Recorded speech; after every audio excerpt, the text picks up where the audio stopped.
What's going on, everybody? Appreciate you stopping by the channel. Welcome to the Fantasy Fitness Network. My name is Matt.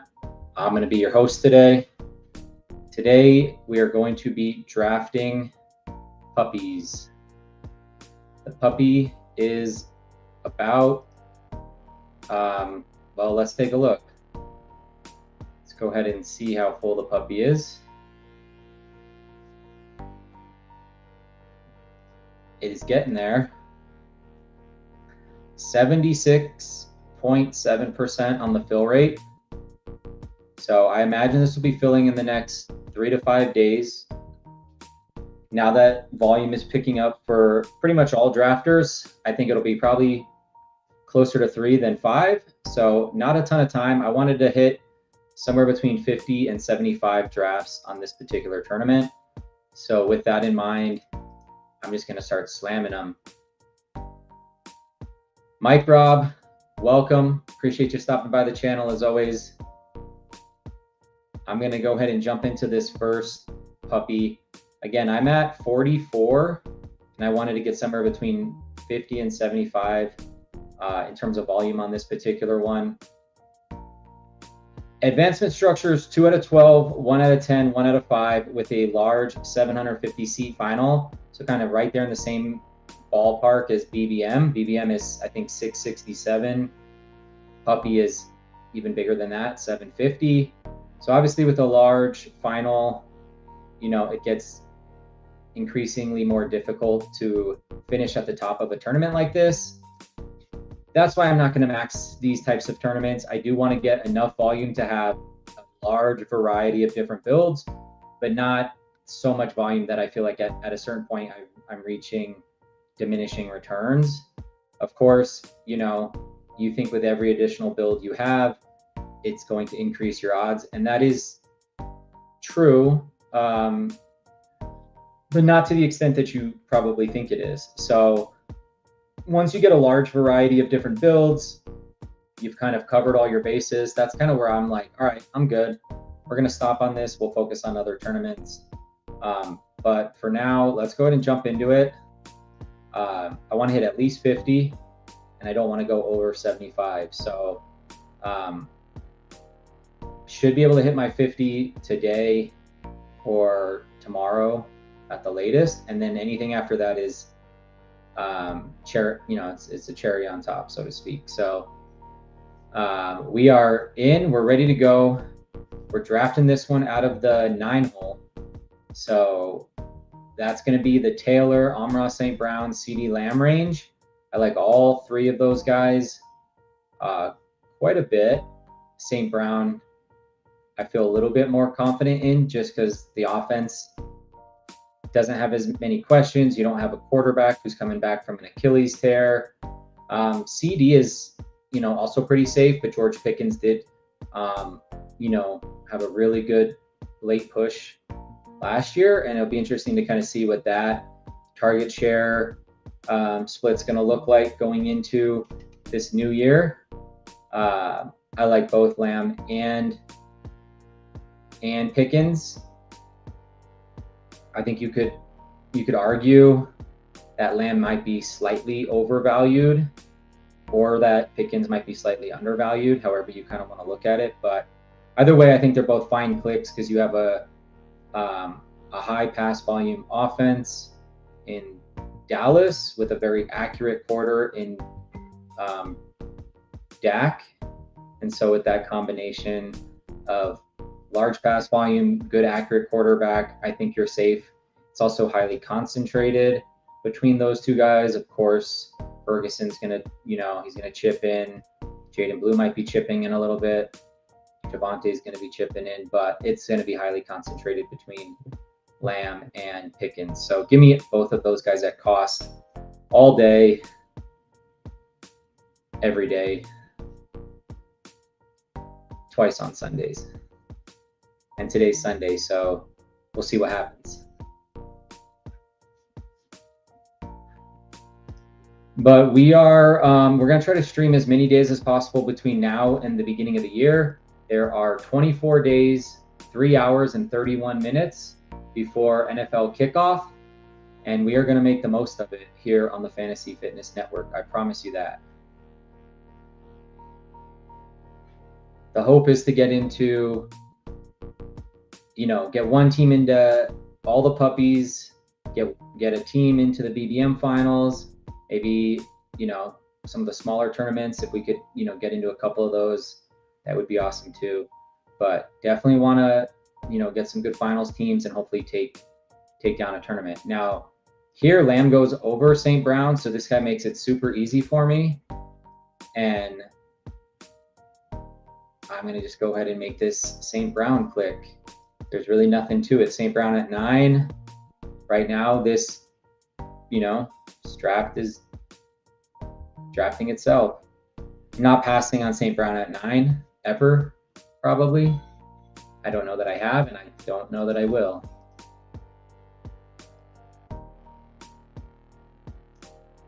Hopefully you guys are having a good Sunday. I will be doing multiple drafts, but I'm going to have to pop out.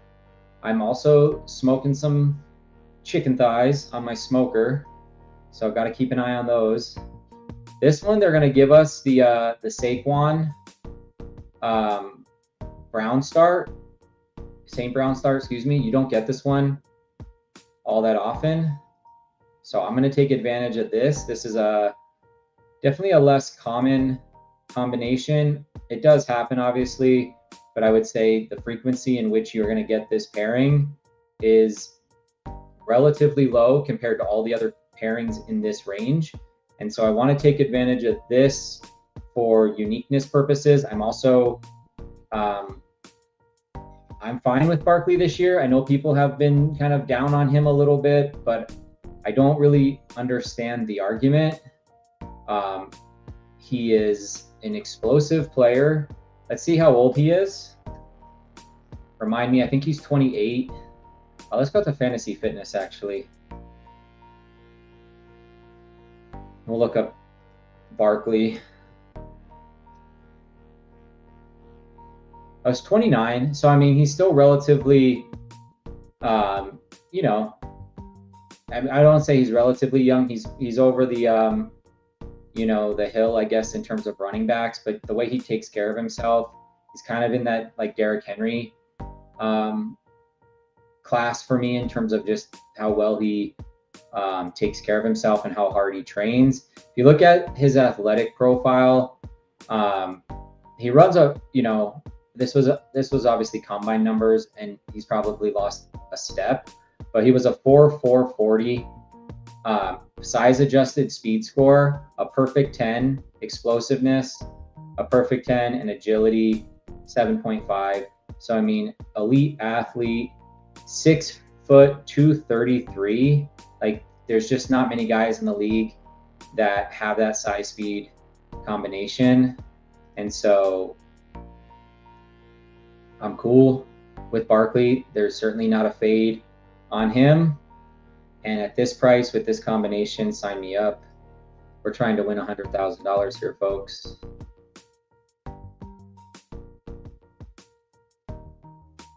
In this range, I've often clicked Olave and Zay.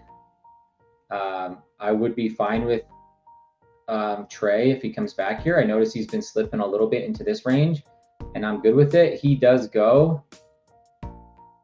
I would probably say in this order, I might have Lad over Amika, and I do have T above those guys too. So we'll see what the board wants to give us here. In terms of playoff weeks, let's go to the best ball zone. Oops, excuse me. We're on the clock here. Zay's still there. I'm gonna make that click most of the time, and I'll do it here. So Zay Flowers at pick 33. Welcome to the team. Come on down. And then they play Pittsburgh week 15, Cleveland, and Cincinnati. Obviously, if T. Higgins were to fall back, I would scoop him. He does fall back occasionally to the fourth round, but not very often. I do like Tet here, and they have the week 15. Oh, sorry, I'm looking at the wrong team. I was thinking of T there for a second. Here, yeah, I mean, they kind of just cleared everything out. I guess you could pull up Holston Loveland if you really wanted to. I don't think that's egregious. And you get the combination with St. Brown, so that kind of makes it fun. So maybe we will, just for shits and giggles here, let's go ahead and grab Holston Loveland.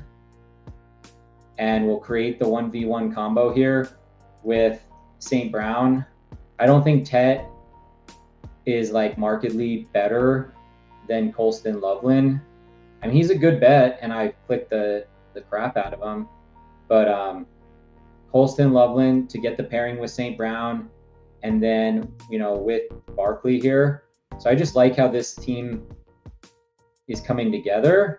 And so I did pass on Tet at, you know, for Colston Loveland.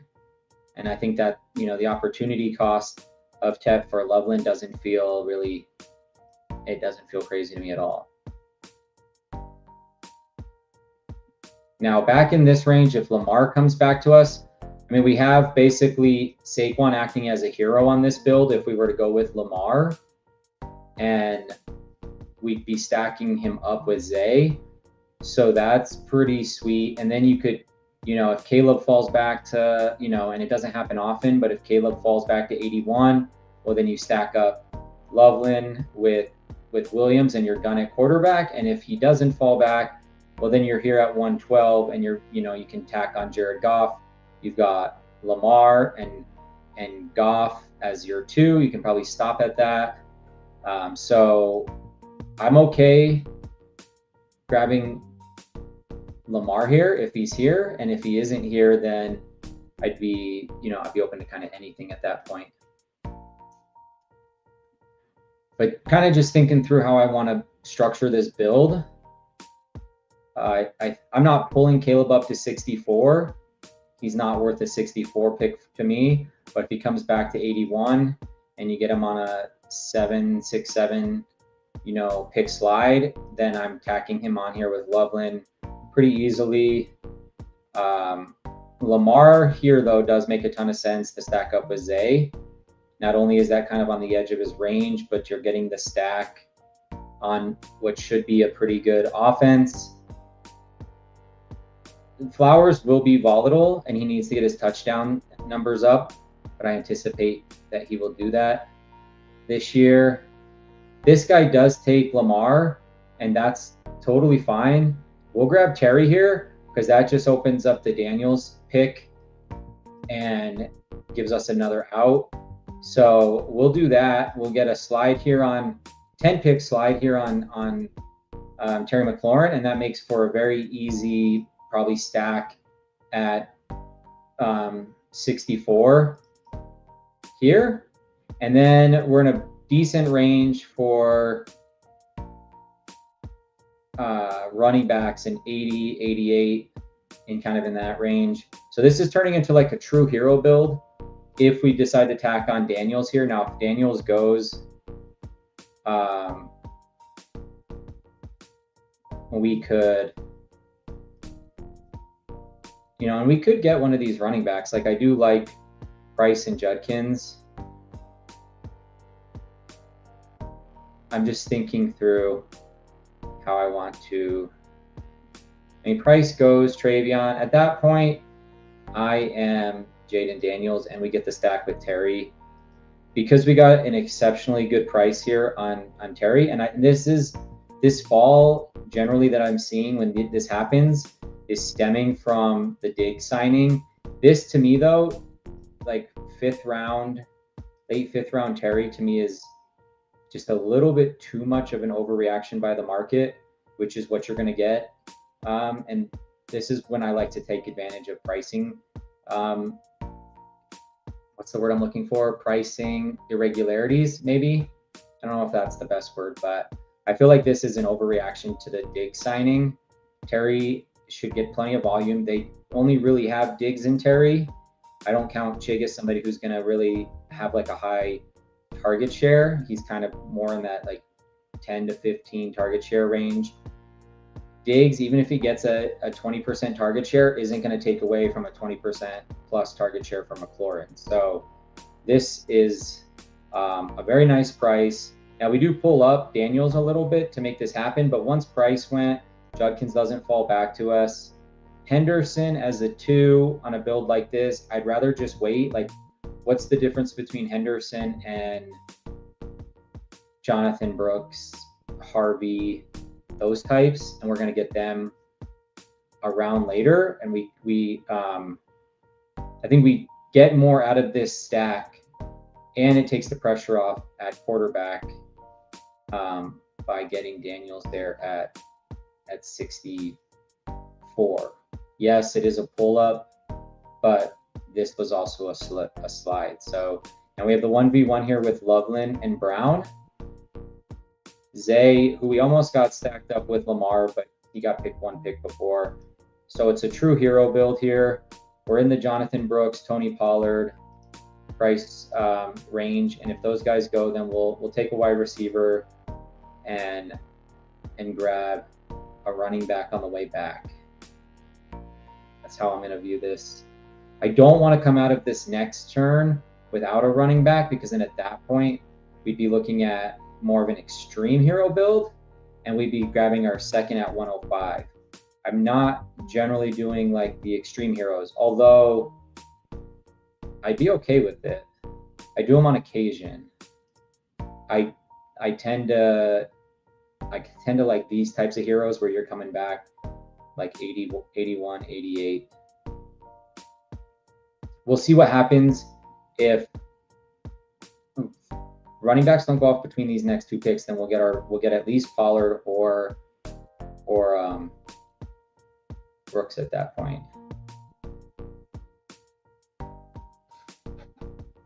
But appreciate you guys stopping by the channel to watch some best ball content, kind of see how I think through my builds and kind of my thought process here. Pollard or Brooks? I mean, honestly, I'm probably Pollard. I think I'm okay with Brooks, but I think I trust Pollard just a little bit more. So let's go ahead and grab Pollard here. He's also the better ADP click, and the Brooks climb has been more recent. So we're getting some value here on Pollard relative to ADP, pick 81, ADP of 76.7 to be exact. But yeah, this to me is like a perfect type of hero. You get Saquon as a very strong anchor, and you come back and get a guy like Pollard who he's an RB2, RB3 on most of my builds. Generally, he's an RB3, but when he is an RB2 on a hero, I feel fine with that. And he slots in here nicely. Now, where does he I know they play Pittsburgh. They play, Pittsburgh week 17. They have Indy and the Raiders the other weeks. And if Brooks comes back here, this is where I'm more comfortable taking Brooks. If I'm going to do it, this is where I would probably do it. We could go Tucker Kraft, and I could pull up one of these guys. But, I want to mix in a little bit of Brooks. I'm hesitant to get too excited about him, but 79, and we're getting him at pick 88. These are prices that are harder to get nowadays because he's been steamed up so much. So when he falls back here, I'm okay adding him in these types of scenarios. So quick recap of this team: 1-3-3-1, very balanced through 8 rounds. We've got Jaden Daniels at quarterback, Saquon, Pollard, and Brooks at running back in a hero build structure. And then we go heavy wide receiver, maybe not super heavy, but Amon-Ra St. Brown and Zay as kind of like a double anchor, come back and get Terry. And then we have Colston here as like an elite onesie, and he's in a 1v1 week 17 with Amon-Ra St. Brown. So it feels pretty clean, very balanced. You can kind of just see here from the board how it's just a very obvious hero build, right? You've got your one green dude, You're building out the other position groups. You're getting an elite at the quarterback position. You're getting an elite at the tight end position. And then you come in and you start tacking on those running backs in a range where it makes quite a bit of sense. Now, if Pollard wasn't there, you know, it might feel a little bit different if we're getting Brooks as like our RB1, or, you know, I wouldn't take Manungai here at 88. I can promise you that. I would maybe pull up somebody like a Dobbins, who I think could be a more reliable first and second down guy. That's probably what I would do, because if you think of Dobbins, Manungai, or Corum, of those three, Dobbins feels like the guy who you can trust the most in like a first and second down role. These other guys feel more like backups to their respective starters. Brooks is a little bit different because Chuba's injured, and you know it's, you know, there's already speculation it's going to be like a 50-50 split. But I don't know. Just talking out loud over here. So what else can I do? Now here, I think Pittman would be cool. Not only would he be a pretty significant faller at pick 105, but he would also play into this game. And he opens up like a late Rodgers piece. If we wanted to, we get boxed out at quarterback in the middle rounds. You know, we miss out on the Jared Goff. As I mentioned, do we have a threat to our right?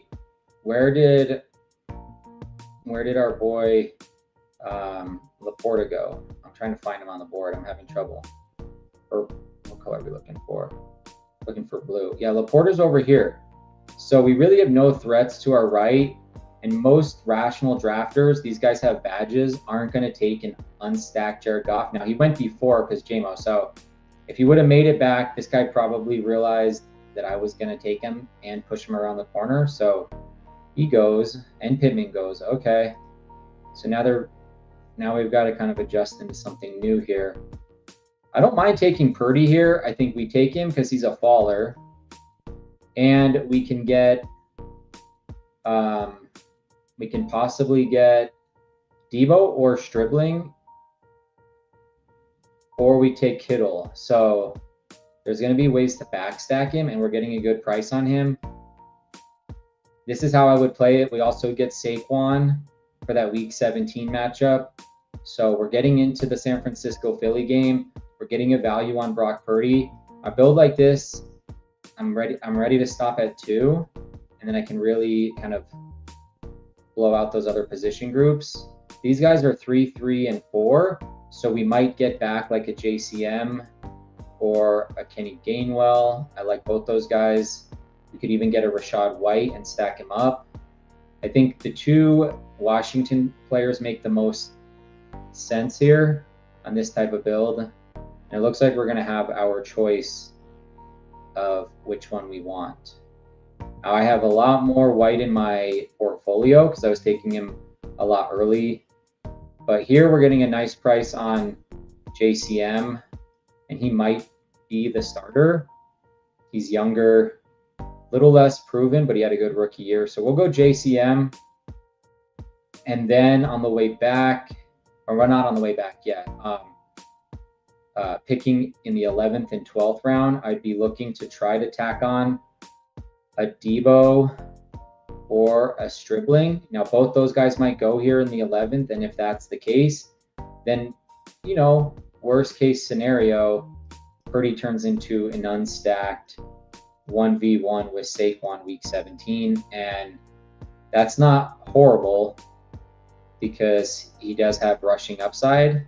Now, if he was like a stationary quarterback, like a Jared Goff or something like that, I would like that less. But because he does have some wheels and he does have rushing touchdowns in his toolkit, I'm fine if he ends up becoming just a correlation as opposed to a stack.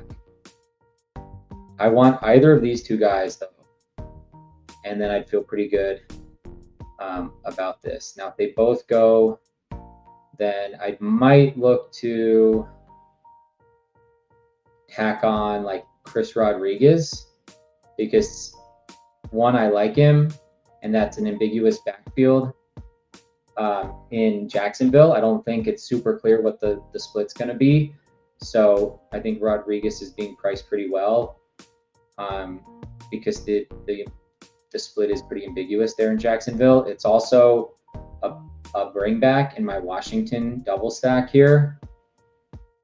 And at that point, I'd almost feel, even though, we didn't get our second running back until 81, I'm probably good stopping at 5 there. And then we just go ham in the wide receiver room, tack on 1 or 2 more tight ends, maybe add a third quarterback, and you got yourself a shipper. And I'll see you guys in the Puppy 3 finals.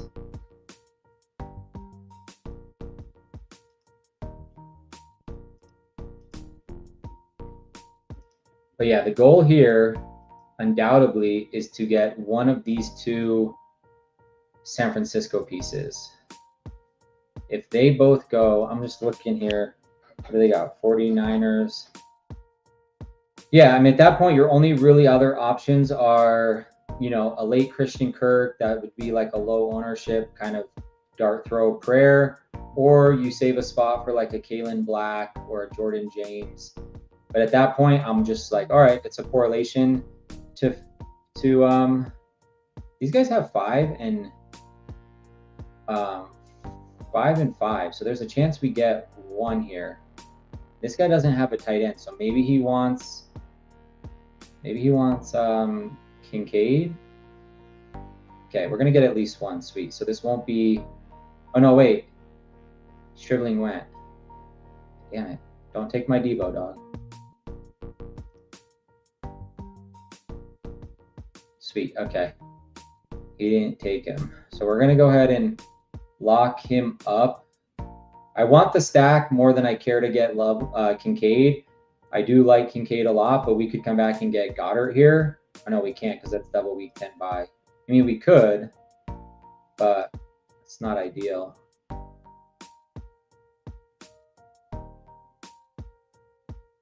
But now we've got the value on Purdy stacked up with Debo, who's in the best shape of his life.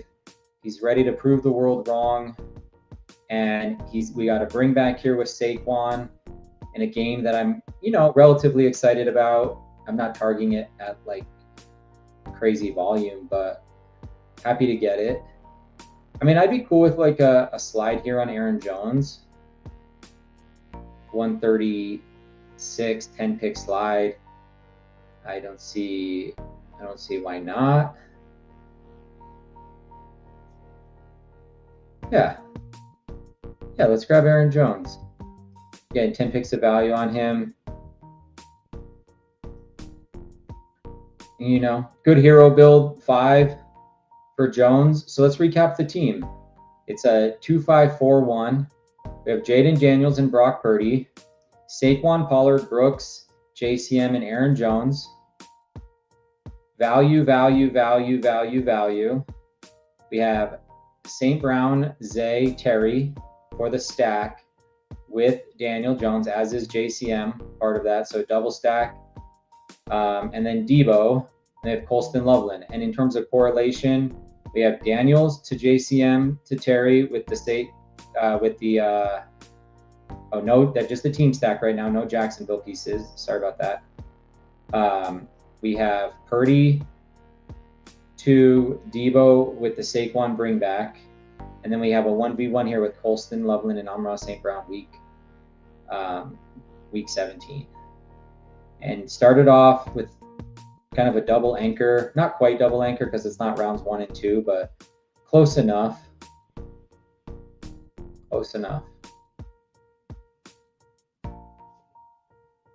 Back in this range, I mean, Travis Hunter has been falling, so I would be happy to click him here on a fall as a bring back. And then, I mean, if Woody falls all the way back, I have to at least consider it as a 6th.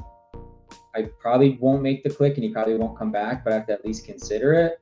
Otherwise, Trey Tucker, Trey Harris, I guess Jawan, because we're into that game a little bit, or Omar Cooper, possibly, but those guys have been falling and they're not my favorite bets.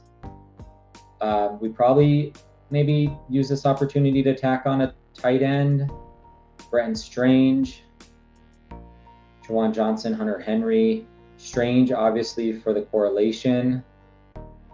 Both our Jacksonville pieces here. We're picking at 153 and 160. So, and these guys both have one tight end. These guys might see it too and tack on their tight end. So we'll see what even comes back to us. But I don't want to push tight end if we get one back, because I don't think we'll get them back. Not this pocket of tight ends, that is, at least. And we could push, because we have Colston Loveland. We could push back and get like an AJ Barner probably at the next pick.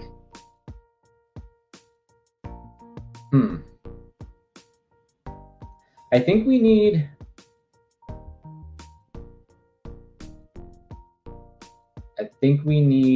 wide receiver more than we need tight end. And I like Strange, but I don't love Strange. So we'll push. And if he doesn't come back, then, you know, we grab like a Barner. I think Barner would be kind of cool. He's in that next pocket. He'd be just like a tiny bit of correlation with Brooks. But maybe we get lucky and he falls back. If not, I like the wide. I like these two wide receivers. I also like pulling up Flournoy, and the hype is real on Jacoby Lane. So if we just want to, I mean, you know, it's pick 160. At this point, if you're in like an auction draft, these are all, you know, $1 to $3 players. You know, it starts to get very flat, and you start to just look at what makes sense for your build. And so I wouldn't be opposed to, I don't have any Cincinnati pieces, but we do have the other Baltimore piece here. So it's at least in consideration. But not over Trey Tucker. Oh no. Oh no. Never over Trey Tucker. Because Trey is the best pick on the board. And we all know that. So Trey Tucker at pick 160. And we did get Hunter for the correlation with our Jacksonville pieces, which is a game that I am targeting. So there's that. There's that. And what did I say about the Raiders? I know I mentioned something about them. Tennessee, Arizona. Don't we have a piece of Tennessee? Yeah, we do with Pollard. So get a tiny little 1v1 week 16. Nothing special, but never hurts to condense it down just a little bit. You know, you're getting a wide receiver bring back with a running back on the other side. That's the way I like to play it. You know, one team gets up, running back scores 2 touchdowns, other team needs to play catch up. They throw the ball a lot. Trey Tucker goes off. He catches 2 touchdowns. And we're in that AJ Barner range, like I mentioned. I mean, obviously you're getting some hype here on Terrence Ferguson. He just went. You got Dalton Schultz, of course.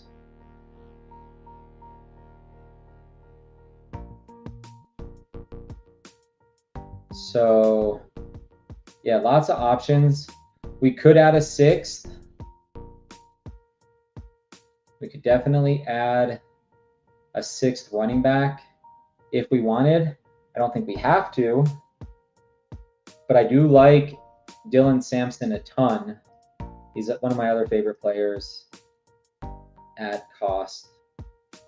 And anyone who's like, oh, he's undervalued, he's just a backup. Like, guys, like Dylan Sampson he has a standalone role, and he's a better football player by like leaps and bounds over Jaden Blue. Now, is he on a better offense? No.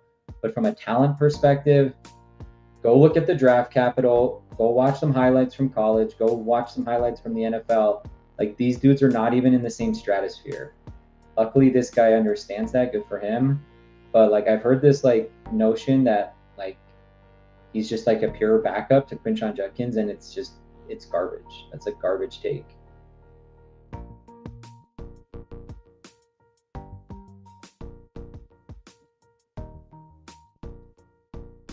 Okay, we can go Schultz or Barner. They both work out fine. Schultze for Houston. Jacksonville, week 14. I kind of like that, or 15. I like that because I do target week 15 correlation because those are the hardest weeks. That is the hardest week to get out of. So to get a little correlation and to get a fall on Schultz, he's at 168, 177. But not only that, we're getting Houston, Jacksonville at Jacksonville week 15. I know it's just Hunter that we have on the Jacksonville side, but I still, it's also about cost here, and it works out on the buys. Lets you stop at 2. He had 105 targets last year. He'll probably come back down to like the 80 to 90 target range, but super reliable. Can't go wrong with Dalton Schultz. Now we could take Jaden Blue here on a fall if we wanted to, or we grab, I mean, yeah, at this point, I guess that's what we probably do. It's just, I'm looking at value. I don't see a ton of other players on the board. We're going to end this with, that was round 16. So in a hero build where you go 16 and then it's 81, 88, 112, 136, again, can you stop at 5? Totally. Aaron Jones gets hurt. He's on a good offense. If we look at Dallas, they play the Rams, they get Jacksonville, they get the Giants. We're not into the Rams, but we are into the Jacksonville game.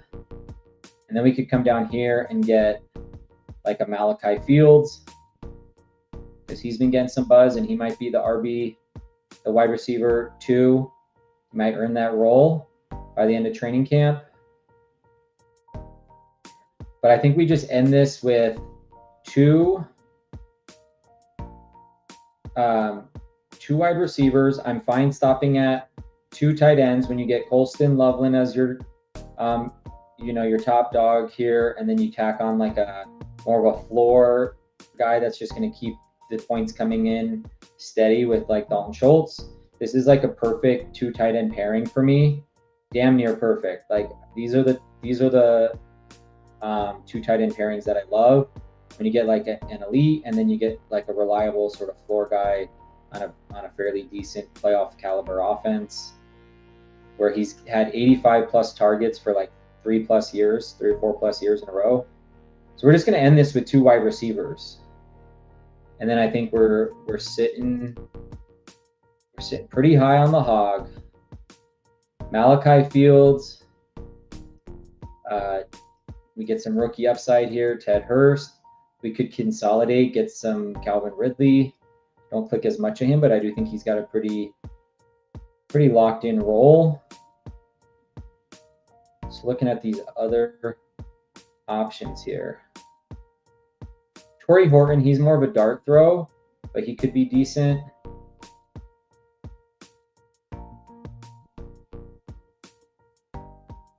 I like Jalen Noel personally. A lot of people don't, but I do. And that would be like a Houston consolidation bet. But I would probably click Fields first because I think he's getting more buzz and he's more likely to not make it back, whereas I see Ridley fall a lot. I could replace Calvin Ridley with Cooper Kupp in my mind. They're kind of similar. So let's go Malachi. He's not going to be here, I don't think, on the way back. So we grab Malachi, rookie upside, and then we take either another dart throw on the rookies. Ted Hurst comes to mind. Or we go with Seattle. We go Torrey Horton or Cooper Kupp. Is Cooper Kupp still here? Cooper Kupp is still here. I think we probably go one of these 2 guys. Now, big play, deep threat, you know, I think you go Torrey Horton, lower ownership, Torrey Horton. Yeah, that's probably what we end up doing. Okay, I'm fine with either one. I'm fine with either one. We got an older vet here. We don't have a lot of older vets, so let's go Cup on this one. I think he's just slightly more probably reliable floor. We've got upside, and kind of dangerous upside, or, you know, total bust in Travis Hunter here. But, you know, kind of a double anchor wide receiver at the top. Let's go over the team. I think it's a solid build, good build. 2682. This is a hero, and we'll look at the roster construction in a second from the board view. Jaden Daniels, Brock Purdy, two, you know, before 100 or damn near before 100. I'm totally cool stopping at 2. Both these guys have rushing floors. Playoff caliber offenses, should be playing for something at the end of the year. No issue stopping at 2 with the Daniels Purdy pairing. Running backs, Barkley, Pollard, Brooks, JCM, Aaron Jones, and Jaden Blue. Wide receivers, St. Brown, Zay, and Terry. Debo, Hunter, and Tucker. And then rookie upside, Malachi Fields, who might be earning the wide receiver 2 job there in New York. And then kind of a floor play, kind of balance out my Travis Hunter bet here with Cooper Kupp on a very good team, very good offense in Seattle.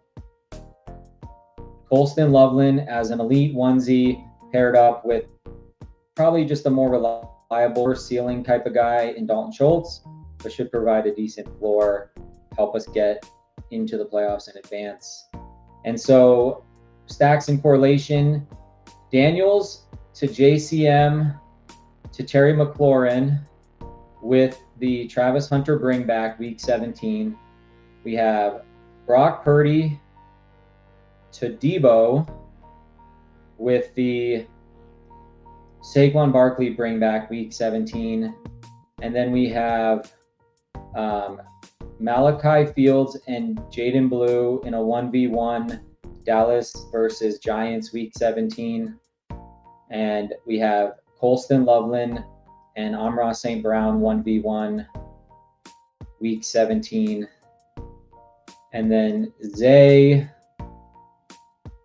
is up here. No correlation with Zay, no Pittsburgh pieces, no Cincinnati pieces. So he's a player I was hoping to get into correlation with, but never really did. And then we talked about the Raiders, Trey Tucker with Tony Pollard 1v1 week 16. Just kind of works itself out that way. And then Houston here we have correlation with Travis Hunter week 15, and that's pretty much it. So getting some correlation in other championship weeks, not doing it in a way to. Oh, and we have Jonathan Brooks and Cooper Kupp week 17 too in a 1v1. Yeah. Yep. So I feel like this is a solid team, structurally sound. Like I said, kind of a classic hero. You go St. Brown as your wide receiver anchor. You get Barkley as your hero. Round 2, anchor or hero, but that's fine. He's still a hero. And then you don't come back to running back until 81. And in the meantime, you're getting strong at wide receiver. You're getting an elite onesie tight end. You're getting an elite quarterback in Daniels, who you've stacked up with McLaurin. And then you're coming back in the right range to do like the hero build. So Brooks, JCM, Aaron Jones on the fall. We're getting correlation and stacking all the while we're building this out. And you end up with, I think, a pretty good team. Is it an amazing team? Maybe not, but I feel like it's a very fundamentally sound team. And that's what I'm trying to do, is just build fundamentally sound teams over and over and over and over again. And I know if I do that time in and time out, I will have teams in the finals. That's just how this game works. And we're going back for more and more and more. So if you guys want to draft with me, you're welcome to do so. I do 5-second countdowns. So give you a second to get ready. Give a quick shout out to the sponsor of this show. This episode is sponsored by Fantasy Fitness. Are you guys ready to dominate your fantasy football leagues and your health? If so, you need to check out Fantasy Fitness. Fantasy Fitness has individual player and team metrics. You can integrate your rosters if you're playing on Sleeper, FFPC, or Yahoo. And we have all the latest fantasy news.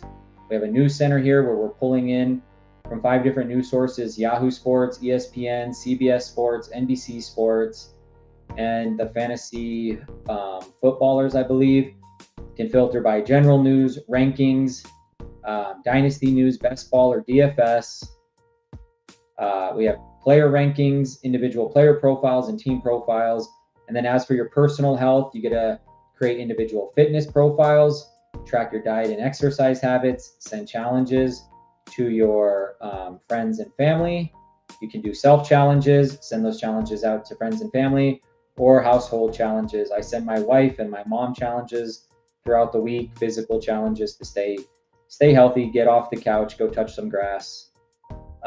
So we are the only app on the market that combines fantasy football with physical fitness. As fantasy football players, we tend to sit in front of our computers a lot. And then once the season starts, we tend to sit in front of our TVs a lot, drink beer, eat fried food, watch football. So we got to take care of ourselves while we're playing fantasy football. That's my mission. Stay in shape while you play fantasy football and be damn good at fantasy football at the same time, right? Not at the expense, but as part of it. So we're going into another puppy. Now is the time. 5, 4, 3, 2, 1. If you're here, you're here. If you're not, you're not. But either way, you're going to watch a good draft here on the Fantasy Fitness Network. Round 2.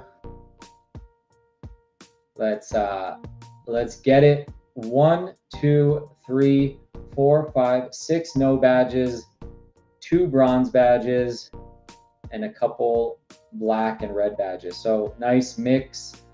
We're out of the 3-hole. Probably gonna get Chase, but maybe not. You never know. I was in a was it a BBM? I can't remember. No, it was a boxer. I was in my a boxer. It was my last boxer, and somebody pulled up Chase to 1, and I think it was the 3. I ended up getting Bijan or Gibbs. So you just never know. You never know. If you guys haven't already smashed that like button, do that now. Help us grow the channel. If you're not over there on YouTube, head over to YouTube. It's a lot more fun watching this on YouTube because you can engage in the comments, ask me anything you want, make fun of my builds. I don't care what you do. Just head over there to YouTube and smash that like button, and also subscribe, because if you subscribe, then you get notified when we're going live, and I'm going live all the time. So sounds like a pretty good idea, right?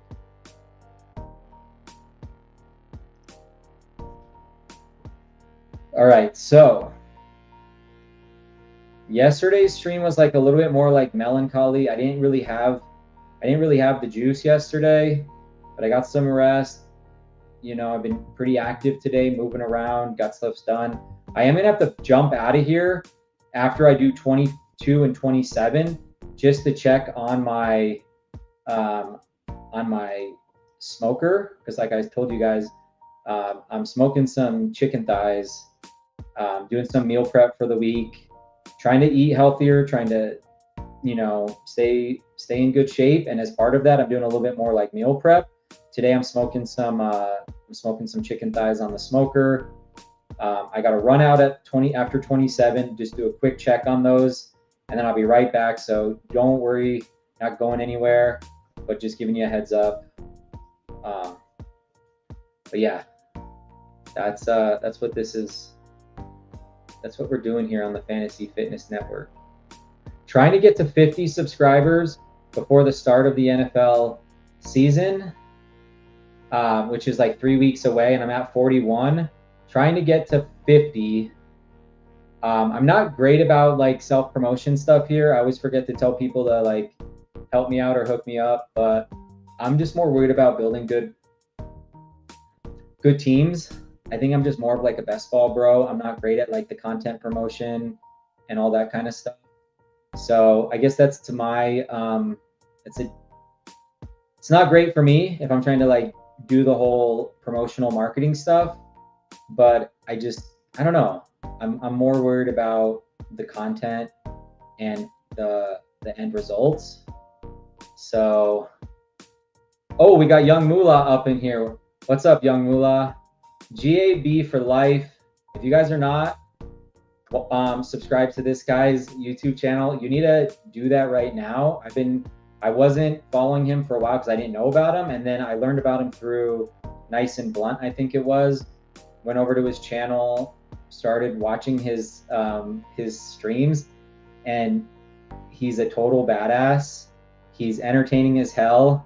He's got nicknames for players. He's got really good thoughts about prospects and traits. So you definitely got to follow Young Moolah, GAB for life, if you're not already doing that. And he's also got a really cool office, got some nice jerseys on the wall. His setup's a lot better than mine, that's for damn sure. So check him out if you haven't already. We grab AJ Brown here. We get him on a 3-pick fall, so we're going Chase and Brown. And after this pick, we go Jeremiah Love, we go Breece Hall, or we just do a 0 RB build. I'm gonna go Jeremiah Love. I know we've got some little bit of concerns, but I'm not too concerned. Little ankle injury, he'll be fine. All right, guys, I'm gonna go hit the smoker real quick. I'll be right back. I'll keep it on here so you guys can check out the draft. I'll get into the board view and I'll be right back here, and then we'll keep drafting.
All right, I'm back.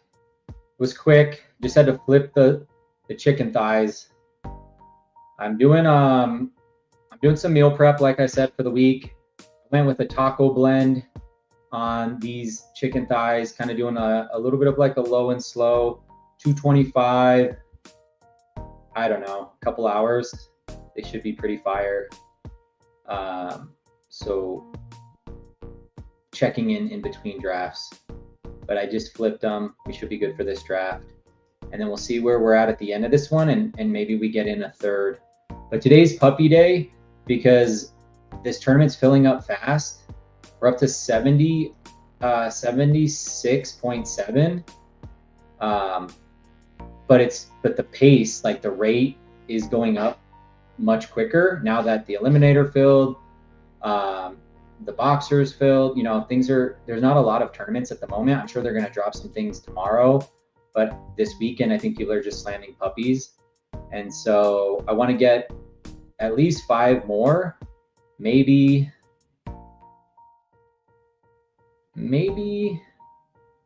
15, somewhere in there, 5 to 15. I want to stop at 75 or less, but I'm about to hit 50, few away from 50, and that's kind of the way I've been approaching these puppies. Puppy 1, 2, and 3, fast puppy, I've kind of settled all of those around 50. I think the 2, I came in quite a bit less because I was doing eliminators, but the other ones are right around 50. Here, I would be cool with any of the running backs at the top. I think ETN would be my preference. And he's been falling, so we'll see if he makes it back. This guy probably wants one, though. What does he want? I don't know how he's going to play this. I also like Monty quite a bit this year. I just think the volume is going to be there. This is the puppy. ETN goes. Scat's interesting, but I do worry a little bit about him and the injury stuff. So I'm going to take Monty over him. People might think that's crazy. I don't really think it's that crazy. But I just trust Montgomery a lot more than I do Scat. And he could get 75, 80% of that backfield. Scat might be splitting a little bit more with Tracy. And he's got the injury from last year. So give me Montgomery there. And to kind of pair with somebody like Jeremiah Love, like I'm looking at this pairing and I'm going like, okay, we already have Jeremiah Love who's got an ankle injury. And we have Scataba who's coming back from an ankle injury. So let's pair those two, you know, guys together. That doesn't really make a whole lot of sense to me. Let's go ahead and get the guy who's just like 80% of the backfield. I don't know, that resonates a little bit more with me. I think here we either take Evans or we get Tootin. And yeah, because I don't have a lot of Tootin. So I kind of want to take Tootin because we have a double anchor wide receiver up here with Chase and Brown. We will be back in that range for Drake May. We could, you know, possibly get Drake May or Joe Burrow. We could even maybe get both of them and stop there. Because what we could end up doing here is at 70, if Burrow makes it back, these guys don't have a ton of incentive to take an unstacked Burrow. I mean, I have seen people do it and they like to do it just because they get mad that you're trying to push them to 75. And so like I was in a BBM and Burrow came back and I pushed Burrow, tried to push him around the corner, and this guy on the end took him unstacked. I thought that was kind of dumb, but people will do that just because they get like annoyed with you. But in a puppy, I'm going to do that here too if he makes it back. If let's say like the Higgins or the Brown drafter, when these guys go Higgins and Brown and they stack them, you almost always get Burrow taken. This guy probably will take Burrow because he pulled him up to the middle. So I don't anticipate I'm going to get him back, but maybe we do get May back. We'll see. But what I would do in that scenario is if they're both there, I'm going to take May, I'm going to push Burrow, and I'm going to take Burrow here. And then you're done at 2. You just sort of move on to the other position groups. And sometimes people like to spoil it, but then you have Hurts there, and you're like, all right, I'll just take Hurts because he's unstacked and he's a rushing quarterback. So I don't really care. Yeah, we'll see what happens. But Burrow, May, maybe one of those guys come back. If not, I'm not going to take Price on this one because I chose to grab Tootin as my third. I don't need a fourth that early. I'd rather get stronger at these other position groups. And I don't have the Caleb out, but I could go Hurts. So that's the thing is you have like kind of 3 options here to get your quarterback. And I could go Daniels too. Hertz plays. Sorry, let me go to the best ball zone. I'm going to look at those championship weeks. Hertz gets Seattle, Houston, week 15, little correlation there, San Francisco, and then Daniels, Atlanta, Minnesota, Jacksonville. We have the Jacksonville piece with Tootin, so I actually probably would prioritize him here. But this is how I'm going to treat this. If May goes here, I'm going to push Burrow because I'm still getting the stack with an elite, and then I'm taking incentives away. You know, the guys to my left have no incentive. Okay, now that he takes May, then I'm just going to take Burrow because I don't want to miss out necessarily on both of them. Actually, no. Yeah, I'm just going to take Burrow. I want at least one stack here. It's not worth the risk. And I could get back. I could double these guys, or I can move into like Metcalf or Jaden Reed. Would probably be my next targets. Or I go Daniels if he makes it all the way back, and then I'm getting like a 1v1 and an elite, double elite here, plus a 1v1, and I'm in the range to get Diggs, because Diggs is in that 100 range. So you grab like Diggs at like 99. Okay, Daniels goes. Now do I take Hertz or do I grab Metcalf? I think at this point, I probably just move on to Metcalf and get a little bit stronger at wide receiver. It's close. I could go double elites there, but I have my stack with Burrow and Chase. Get a little bit stronger here with Metcalf. And then, you know, because we kind of did double anchor, 3 and 22, come back and get your third at 75. Feel good about that. Daniels would have been cool, but he was 1 pick short. It's fine. So quick recap of the team. We have we have Joe Burrow, running backs, Jeremiah Love, David Montgomery for the stability, and then Beshal Tootin. These are kind of 2 upside bets on good Tootin's on a good offense. I don't know about Jeremiah Love. Maybe a better offense than last year. And then wide receivers, we have Chase, Brown, and Metcalf. Feeling pretty good about that. Back where we're going to be on the clock, we would be Michael Wilson, Jordan Addison. I do love Jordan Addison for best ball. Wilson, if we wanted to consolidate into Arizona, which I can't say I love consolidating into a bottom, third offense, but maybe. Godwin, if he falls, for sure. Big Godwin fan. Laporta, I don't know. That's just like the end of a tier, kind of, because I'll miss out on Pitts and Fannin. I guess you could pull them up a little bit. We'll see. I'm kind of leaning wide receivers here. Or T-Law if he falls back, because that's just a good price on T-Law, and I have the Tootin. He does occasionally make it back here to like 94. I've seen it more often recently.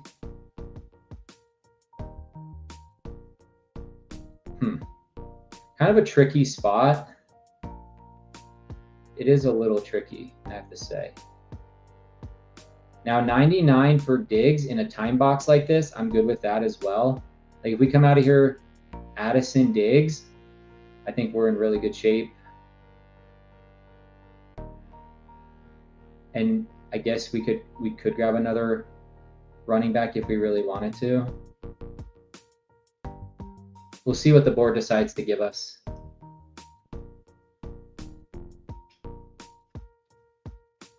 Michael Wilson too, like I said, that's just like consolidating on your Arizona bet a little bit.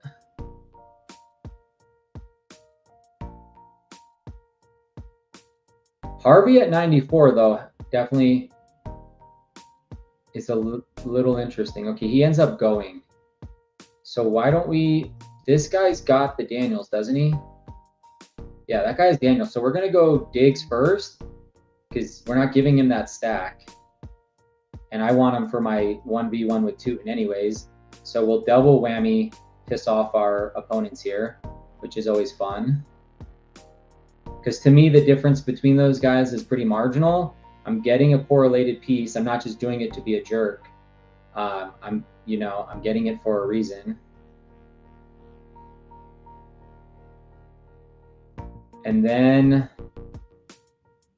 shoot. We just go pits at this point because the other guys got cleared out. I mean, Chuba's fine too.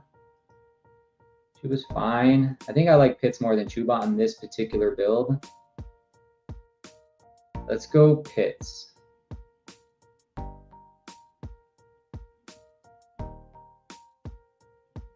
I think we reach a tier break after pits and Fannin. There's kind of like the tier right before that with Laporta, or I even kind of grouped Laporta into the pits and Fannin category. But after that, it feels like a pretty significant tier break. So when I can catch that Fannin pits tier, I like to do it. And in this particular case, it's not correlated, but it's just, well, I guess it is for week 15 with Washington. And that's the hardest week to get out of, right? I keep like saying this a lot, but I think it's important to stress this. Like 1 out of 10, like you want bringbacks, you do want correlation in this week more than like week 16. And then again, it goes back to week 17, which is the championship weeks. But I would argue that week 15 correlation or bringbacks is more important than week 16. It's probably 17, 15, 16 is how I would rank it if I was gonna rank it. Now in this spot, I kind of like the idea of getting Shuck and backstacking him. I would be okay with that. You don't need, I mean, Kyler or one of these other guys falls back. Like Kyler, because he's got some wheels. We could backstack Baker too. He's got a lot of good backstacking options for Baker. But like Kyler and Baker, I'm fine with that. Love doesn't really have backstacking options. We don't have anything for Love or Stafford on this build. One of these running backs falls back to us though. Like that's an insta-click on these guys. Even White would be probably, I would take those running backs first. And then I'd be looking at grabbing a quarterback after that. I would think, because I feel good with our 4 here. I'd be happier to push wide receiver and handle quarterback and running back here.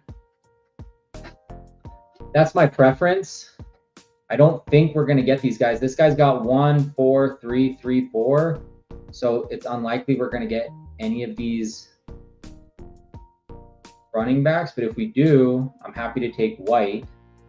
If not, we probably go wide receiver and quarterback.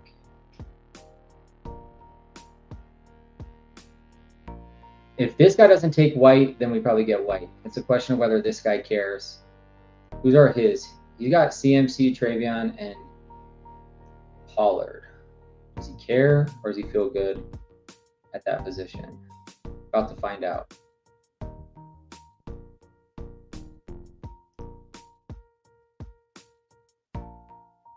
He takes Myers.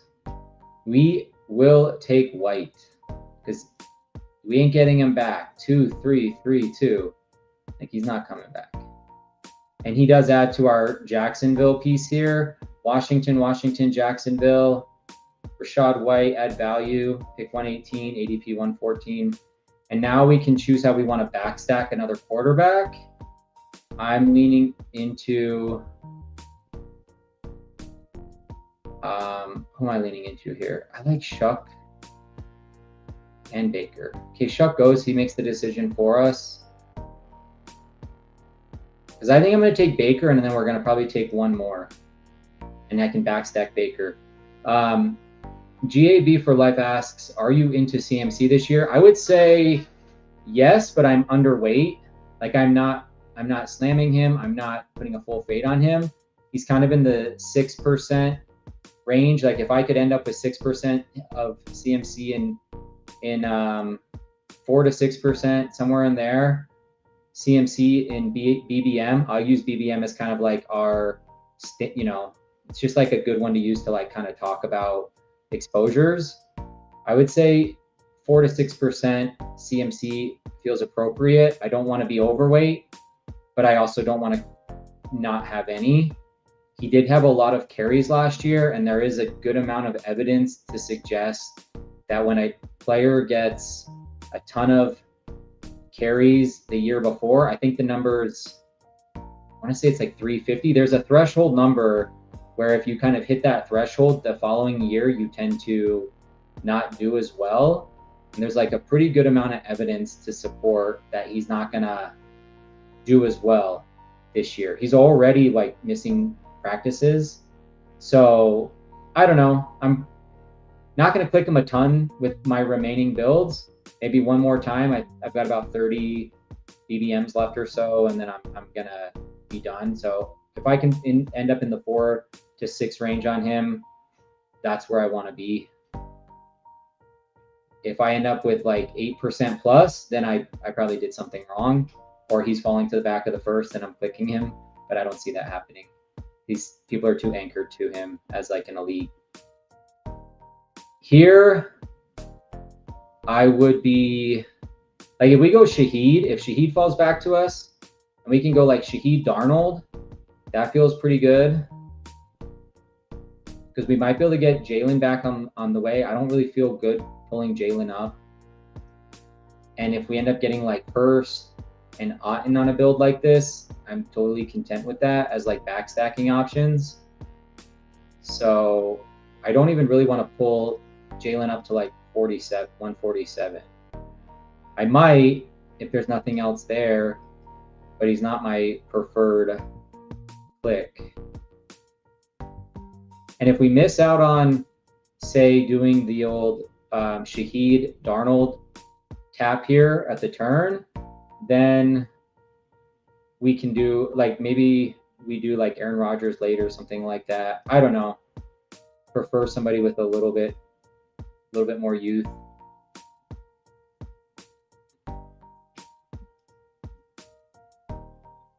Shaheed Darnold is kind of a fun turn, but other people try to set it up too, like this guy who just took him, and he's getting him at a good price. I'm probably going to move into like Denzel. Okay, Boston went, damn it. I don't want Woody because I have the other guy. I don't have any. I guess I have Stroud to Montgomery, and then we can backstack him with like Schultz. It's probably what we do here. Woody doesn't make sense because I have Monty, and I don't do the double running backs from the same backfield thing.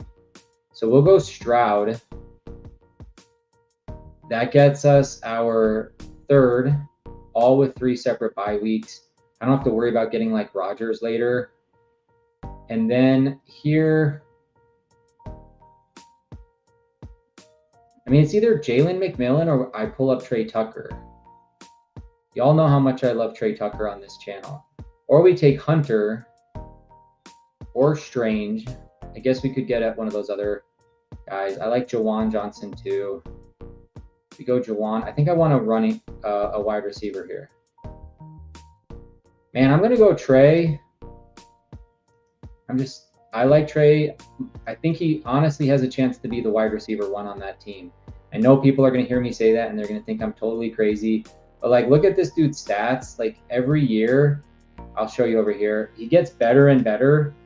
Like the guy like absolutely loves football. If you watch any of his interviews and you listen to Clint Kubiak, like they gush over this dude. And look at these targets, 34, 81, 92. Like this is what I like to see on guys who are not like first round draft capital guys. They get better every single year. He's going to hit 100 plus targets this year. He's probably going to catch 80, 90 balls. He might hit 1,000 yards, 8 touchdowns, something like that. I don't know. But to get a guy in a Clint Kubiak offense who has the chance, and I'm not saying he's going to be, but has the chance to be a wide receiver 1, in a Clint Kubiak offense at pick 147, dude, I am doing that like every time. And we have the 1v1 here with Trey Tucker week 17. So he's been my favorite click on the board.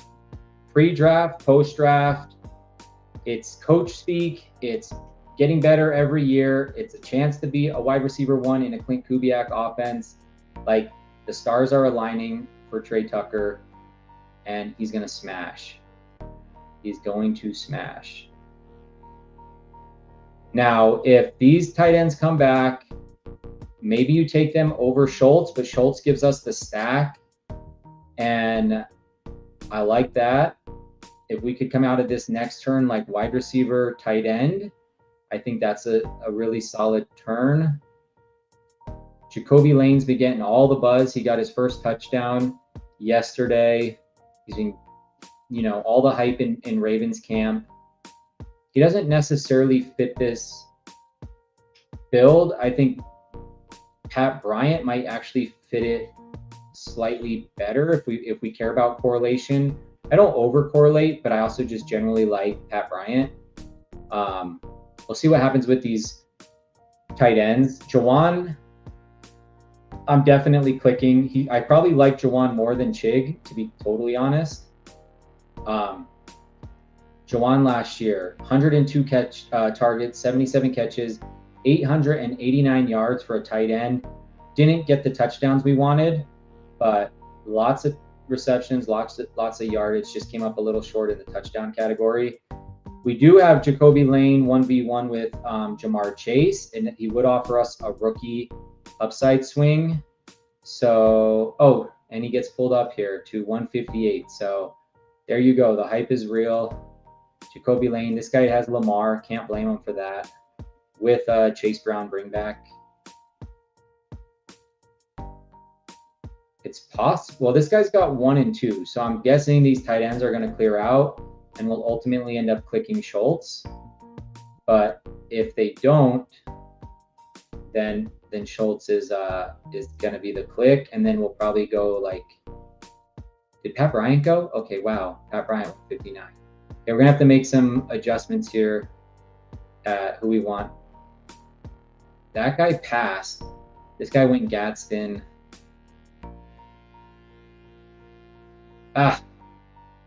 Now Schultz versus, this one's not quite as, this one's pretty close for me. At that point, I don't know, I almost prefer the stack. I probably do prefer the stack at that point. And I didn't get it in, so no stack. I was sitting there dilly-dallying around. It's fine. It's super mega value on Chig. I was fine either way. I couldn't make up my mind. Maybe I just go double here and call it on the tight ends because I don't really think these other options are, there's nothing like crazy good here. I'll just take Schultz as the third. And now I'm done at tight end. I'm done at quarterback. And we're going to focus 16, 17, and 18 on these other, on running back and wide receiver. So GAB for Life says, anytime there's mention of tightness or lower leg strain regarding CMC, I think it's worrisome. 49ers tend to not be forthright about the severity of injuries until the very end. I'd 100% agree with you on that. They are very shady on that stuff. And he's already missing practice. You know, that's like the one true tell. It's like we can try to be shady, but at the end of the day, if the guy isn't practicing, there is protocol, pretty strict protocol for that matter, that you have to follow in the NFL when it comes to injury reporting. And you can only wiggle your way around it so much. So, yeah, I think you make a really good point about that. And I'm worried as well. I'm definitely worried. I want to get at least one piece for this back stack with Baker. So I'm going to target Ted Hurst here. I like him as the X coming out of Georgia State, which was a small school. He was very, very efficient. He had the opportunity to transfer to an SEC school, and he chose not to do so to stay close to his family and his stay close to family, basically, is what I read or heard him say explicitly in an interview, which tells me that, like, well, one, he's kind of like a family guy, which is cool. And two, he didn't want to just like leave his program, which is also respectable. But then he went ahead and dominated anyways, was efficient with his targets. And he's like a big bodied X receiver who, yes, did it at a small school, but for the reasons he did it, like it was pretty justifiable. So give me Ted Hurst if we can get him here. I hope we get him back. And then I would be looking at another one of these wide receivers. I don't take a ton of Tank, but if Tank makes it back on a Stroud stack, I probably would do that. I'd probably just double tap the wide receivers here and then come back and get a I was going to say Sean Tucker was on my short list there too. Maybe I do take, okay, Brian Robinson goes. So why don't we take Tank first? I know we might miss out on, no, actually, let's take Hurst first. I don't want to have an unstacked Baker. He's not a good unstacked quarterback. I want to maximize that. They'll fall sometimes, and if he doesn't, you know, we could get like a Jalen Knoll if we really wanted to get more Houston pieces. And if not, I'm going to pivot over to like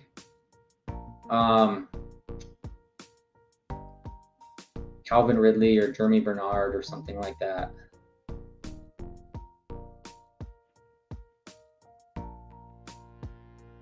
This guy want Tank as an 8? No. Okay, we played it right. Let's grab Tank here as our 7th.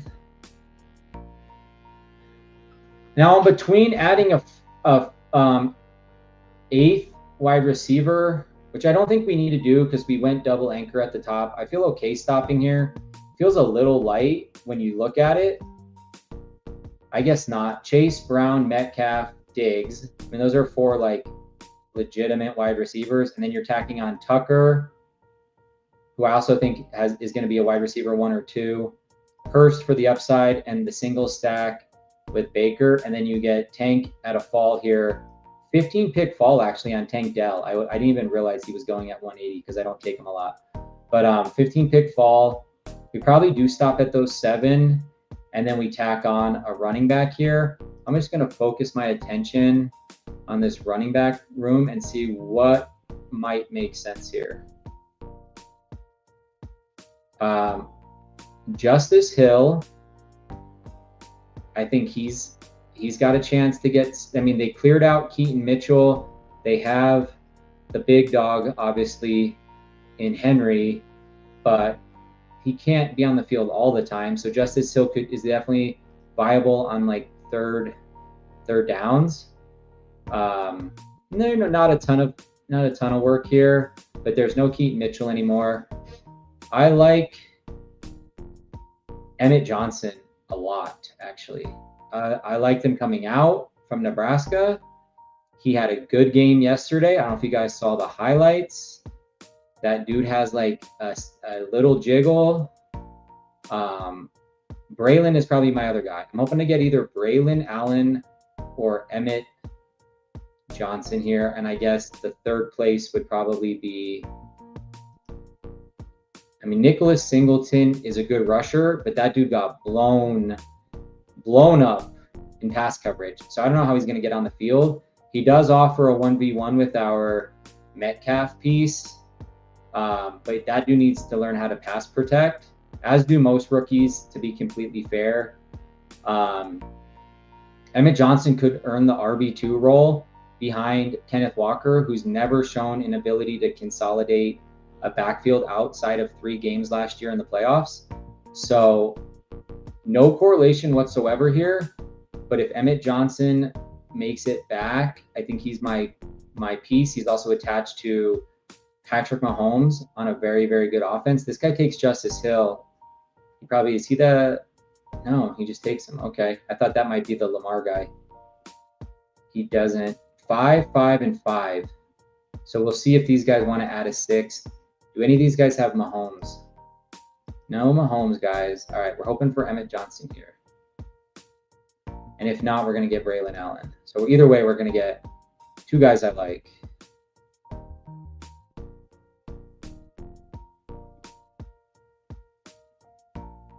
Yes, yes. Increase my Emmett Johnson exposure. Let's go. All right, easy click. He looked so good yesterday, and I know it was against the 2s and the 3s. Like, I'm not oblivious to this kind of stuff, but watch his tape in college at Nebraska. He has this ability. He has very good vision, and he has this ability to stop on a dime and make defenders look kind of foolish. And he takes very good angles. I've noticed he's very sharp with his angles, and I love that. I love running backs that understand angles. So we're going 3-5-7-3. Joe Burrow, Baker Mayfield, CJ Stroud, Jeremiah Love, David Montgomery. He's our like anchor in this room, and he's the most, the guy you can just sort of look at and see the volume very, very clearly. And then we're taking a high upside swing on a top 3 draft pick here in Love. Beshal Tutin, who might own that backfield in Jacksonville, might not. Rashad White, who has 3rd downs, in my opinion, because JCM is not very good in that category. And then Emmett Johnson, who's also just like an upside swing here at the back of drafts. And I think he'll have a role, if he earns the RB2 role over Brashard Smith, which I think he's going to do. He's bigger than Brashard Smith, and he's better than Brashard Smith. So Emmett Johnson there late. We have Jamar Chase, AJ Brown, DK Metcalf, Diggs, Trey Tucker, Ted Hurst, and Tank Dell. And the tight end room is Kyle Pitts, Chiga Okonkwo, and Dalton Schultz. So ultimately ends up being a single stack here with Jamar Chase and Burrow, no bringbacks. Baker, single stack here with Ted Hurst, rookie upside X, big swing there. And then CJ Stroud to Monty, to Dell, to Schultz. So triple stack on Houston there with no Green Bay pieces. So no bringbacks on this build, but I like doing it sometimes where I don't do bringbacks because I'm just doing team stacking. And I honestly think team stacking is more important than bringbacks in a large field tournament. They're nice, but they're not necessary. We do get 1v1s here, though. We get the Jeremiah Love, Trey Tucker 1v1. And we have a 2v1 here with Diggs, White, and Tutin for week 17. And then no Broncos pieces, no 1v1 with Brown. But Brown plays Kansas City. So let's see Emmett Johnson be a factor week 15, coming on strong late. And him and AJ Brown going at it week 15 to get out of the 1 out of 10 round. I'm ready for it, guys. Oh, and don't let me forget about, it's actually a 3v1 because we went Chig, Diggs, White with the Jacksonville bringback. So it's a 3v1. And that guy who decided to take here to take Daniel Jones, he ended up getting nothing with that. So just, he had to settle for an Antonio Williams stack in week 18. So don't take my Jaden Daniels, brother. You're going to learn the hard way. All right, we're doing one more, and then we're going to wrap this episode up. Like I said, it's puppies all day today, getting those numbers up. If you guys want to rip one with me, I'll do a 5-second countdown, and we're going to stop it there. So real quick, 5, 4, 3, 2, 1.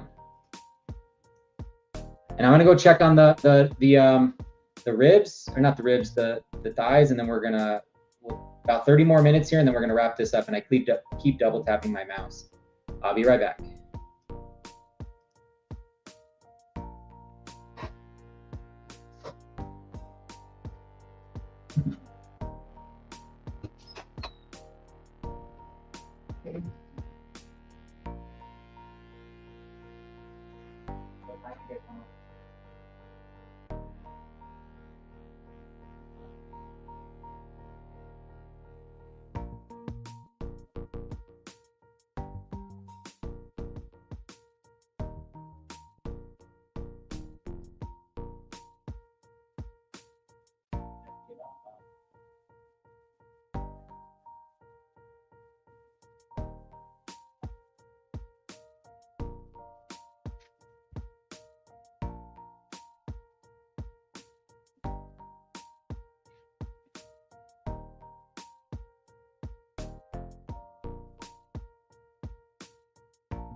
All right, I'm back.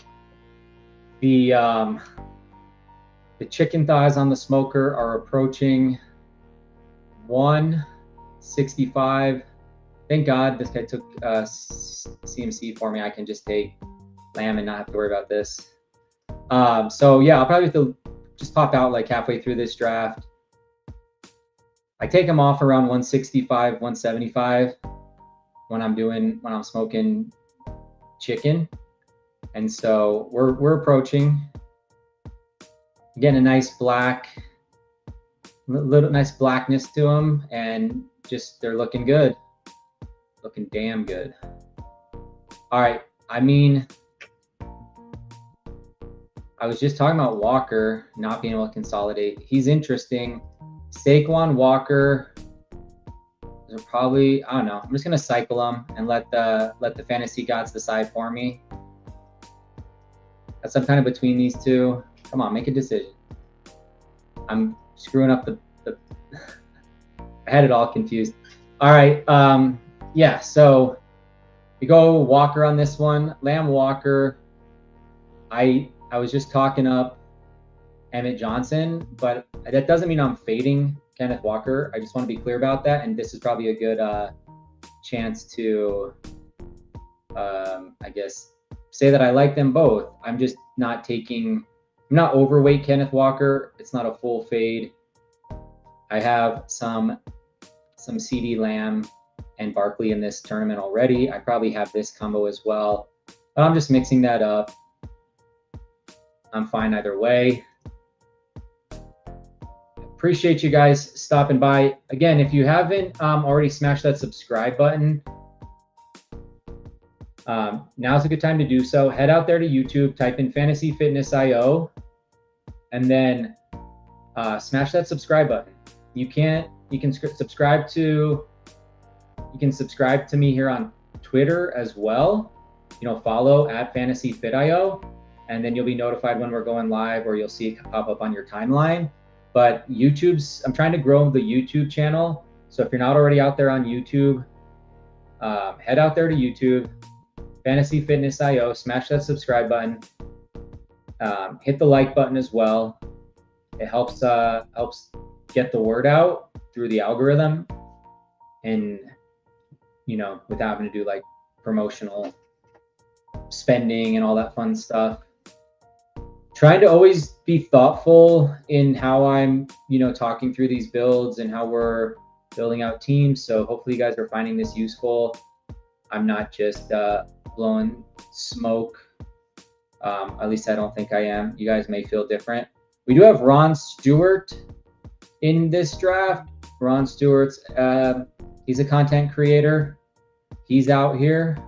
So shout out Ron Stewart.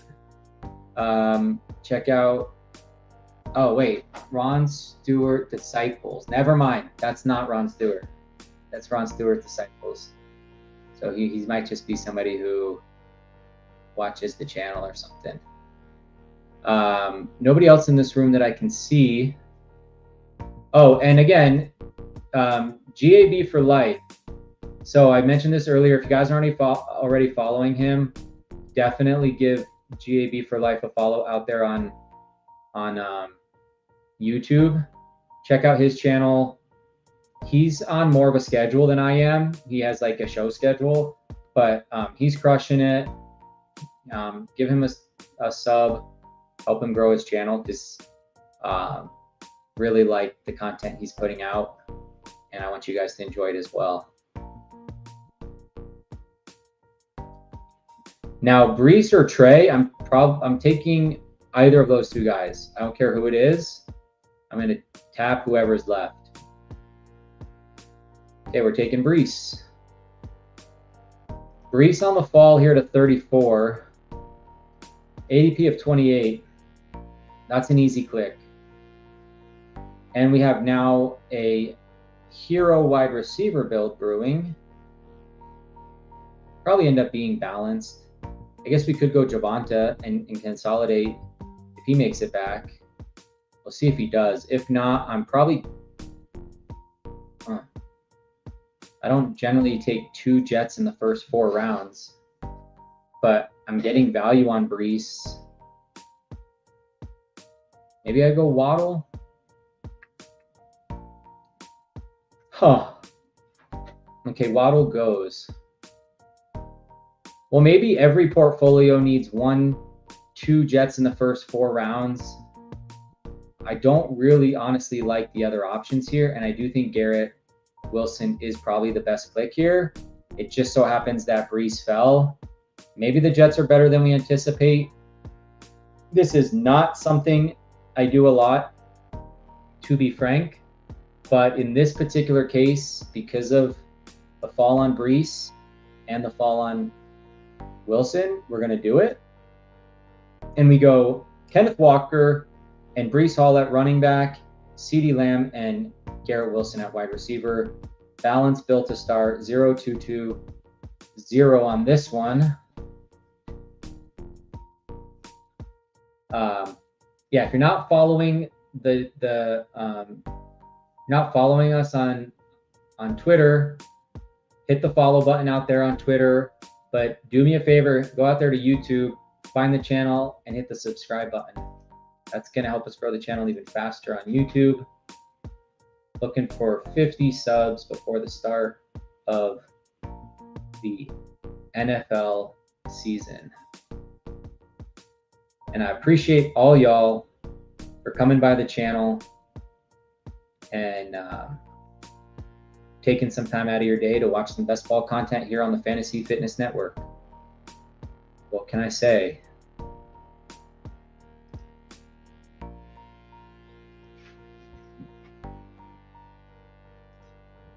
We're trying to build the best teams.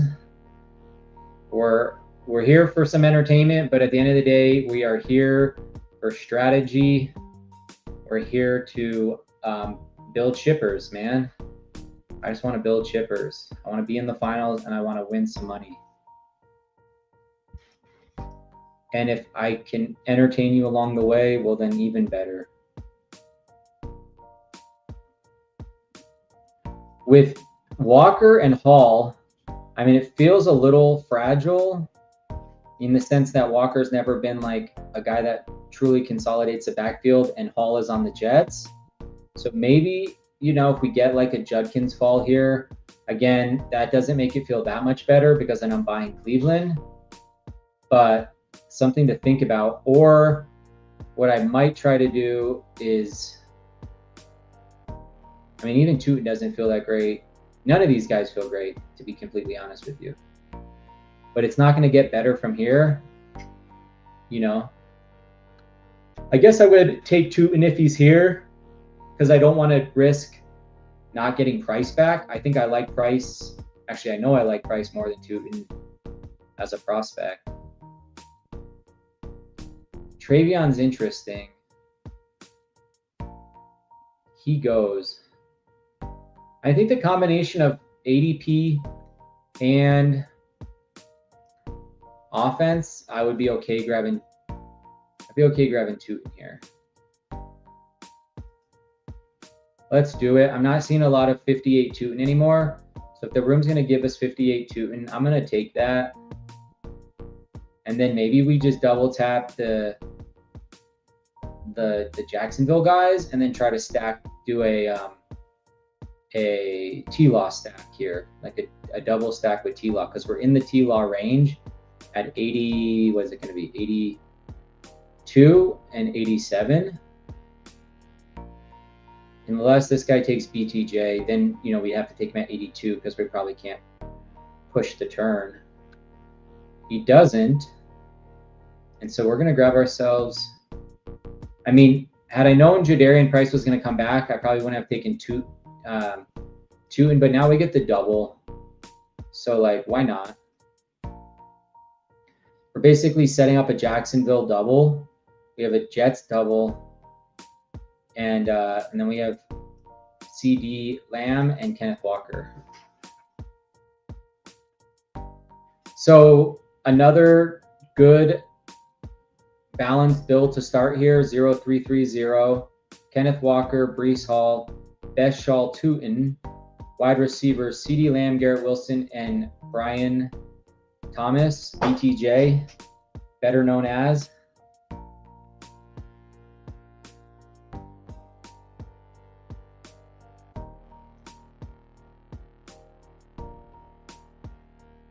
I think we're doing pretty good though on these builds. I know I'll sync those down to BBM. We can take a look at all three builds at the end. I like the full transparency approach. It holds me accountable. It makes me think through my builds more. I'm here to get better. I'm not here to, you know, toot my own horn, tap my own back. I'm here to get better. I'm here to win these tournaments. That's literally all I care about. So I like to put myself out there for better or worse. And yeah, that's just how we're gonna approach this.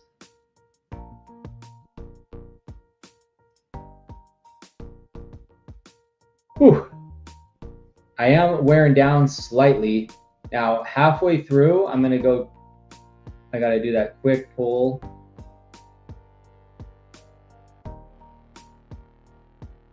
On the smoker, get those chicken thighs off. But yeah, that's where I'm at on all this, guys. Hopefully you guys are enjoying this content. Appreciate you guys hanging out with me on a Sunday afternoon. There's not a ton to do here in my neck of the woods. I mean, there is, but this is what I want to be doing, so I'm doing it. I live in Denver, Colorado. We just got over a big heat wave that's lasted about a month. Here in Colorado, we just cracked like we were in the 90s and 100 range for about like a good month plus. And now we broke that. We've been consistently in like the high 80s. But I mean, man, it's amazing what like 5 or 10 degrees will do when you're in that kind of heat range, because 80s feels really, really nice right now. Really, really nice. All right, so as I mentioned, the click here is T-Law. Now, because I'm setting up a double, I don't know how much I want to be like greedy and try to push it around the corner. If this was like a single stack, oh, this guy didn't even let me have it because he has what? Parker Washington. Damn you. Damn you.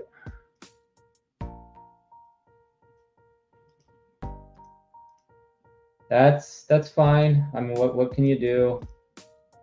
We're gonna take Sutton if he's there, and we're gonna set up the Bo Nix stack, or we're gonna take Dak, and then try to get Sutton on the way back, and then set up the Bo Nix stack. Where is Javonte? Yeah, this guy might take Javonte, or he might take Dak. I'm not gonna risk it. I've got the top piece. Hopefully he doesn't take Sutton. If he does, then I'll probably grab Godwin.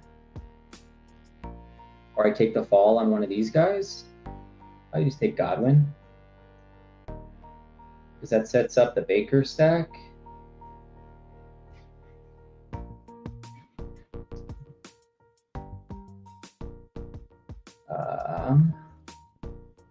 All right, let's see. Come on, give me Cortland Sutton. I'm not worried about this guy as much as I am this guy, because he's got Harvey, and he stands to reason. Oh, and he's got Waddle. Yeah, he definitely probably wants Sutton. He's going to triple this out, isn't he? He better, or I'm going to get inside position and ruin his day. Oh, brother. Big mistake, my man.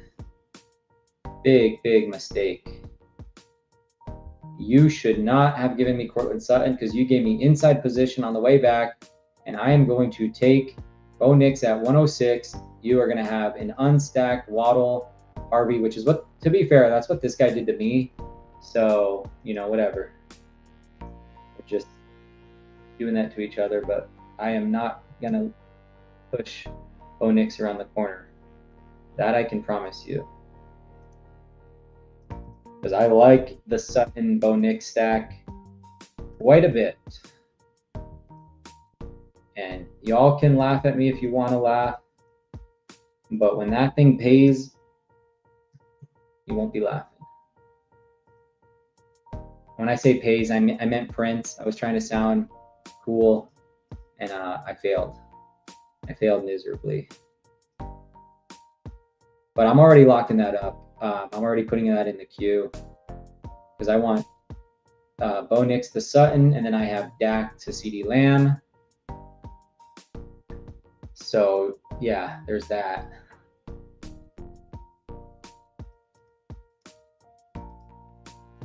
Let's see. Let's go ahead and pull it up. We'll see how BBM treats us on their sims. Hopefully, we didn't completely bomb our builds. I think we did pretty decent. Let's see what they think. All right, well, we got one score back. That one got an A, and we're still waiting on the other two. Well, we did one other one on stream here, and then I guess this might have been last night or something. I don't know. But the one we just did, that was the Burrow to Chase, Brown, Metcalf, Diggs. That one graded out as an A. 32% advancement probability on that one. Which is pretty good. I mean, there's 3 A's in this room. It's us at 3, the 4, and the 6. That graded out pretty damn good. So I don't know. Feel fine with that. Keep that around. We'll try to refresh at the end. But in this range, Mason and Nix. Now, I'm not going to sacrifice Nix for Mason, and that's what people will, in this case, it's like, oh, I've got the 2 Jets pieces. I want some correlation. I don't want to lose out on Mason. But if I do that, I know from experience, and yeah, because Mahomes isn't coming back, this guy will undoubtedly take Nix either here or on the turn, and I'm not getting him back. And I don't know what my options are going to be after that because I lost out on the T-Law double. I don't want to just get back into like a Geno. I'm not going to have, I'm going to have to paint something up in the back. And I don't want to do that. I'm lazy. So I just want to get Bo Nix, and that's what I'm gonna do. And the guy to my right's gonna be sad, but hey, you should have taken Portland Sutton and tripled it out.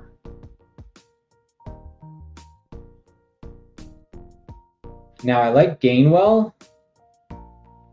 I mean, Nungai's falling, so my Nungai for just the pure value at this point. Gainwell, because I like Gainwell. I could go Xavier Worthy. I don't take a lot of Xavier Worthy. This is when I would take Xavier Worthy. This is where I have him in my ranks, to be honest with you. I don't know. I mean, I have him way lower than this. I actually have him in like the 115 range. But he's finally falling. I think the market has caught up. Yeah, I mean, I have the double KC pieces. I will begrudgingly click a Xavier Worthy share here. And we're just consolidating into Kansas City. We have our double, or we have our two single stacks with our quarterbacks, and we've got Dak paired up with Bo Nix. Feel pretty good about the running backs, Walker, Hall, and Tootin. And then we're just getting stronger here in the wide receiver room. Lamb, Wilson, Thomas, Sutton, Worthy. Two pieces of Kansas City, two pieces of Jacksonville, two pieces of the Jets, and then two single stacks. It's a very clean looking build for whatever reason. And it's all just predicated on what the board did for us. They let Hall fall back to 34. Wilson fell to 39. Tootin fell to 58, taking Thomas at ADP, stacking Lamb with Dak, setting up the Bo Nix stack because I have inside position on Ron Stewart disciples. Ron Stewart's going to need to have a conversation with these guys because I don't think he would be too happy about those results. And then Xavier Worthy here to kind of consolidate into a good offense in Kansas City. I do not click a lot of Xavier Worthy, but I'm happy to do so on this build. All right, coming up on the 11th round here, I'm going to do 30 and 35, and then I'm going to go grab my chicken thighs off the smoker. Then we're going to wrap up this draft. We'll take a quick look at the builds, and then we're going to call it quits for today. That's 3 puppies, lots of conversation, thinking through kind of everything that we've done.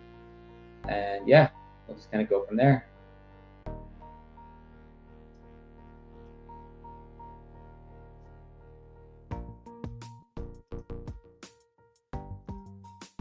But it's been a good time. I'm having fun.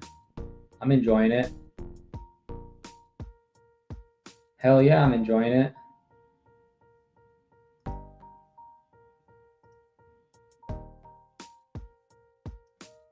I'm building best ball teams, man. Now we have Elite Drafter in here. I don't know if this is Elite Drafters out on Twitter. It might be, or this just might be somebody else. But I know there is an Elite Drafter. Elite Drafters, excuse me. Now, I mean, I would be cool getting one of these two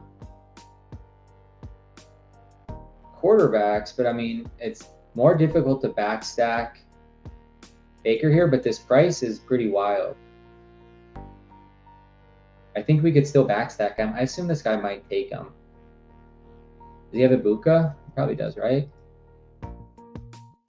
No, he doesn't. But he might not want it.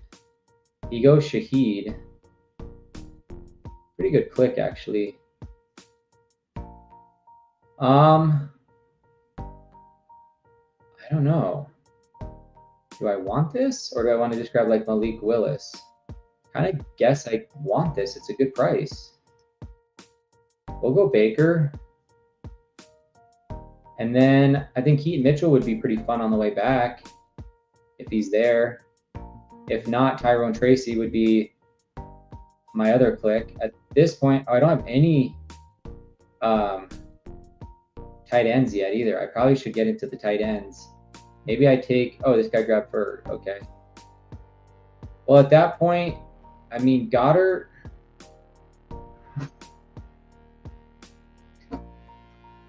Goddard goes. So I'm going to grab Tracy. We'll do a late tight end.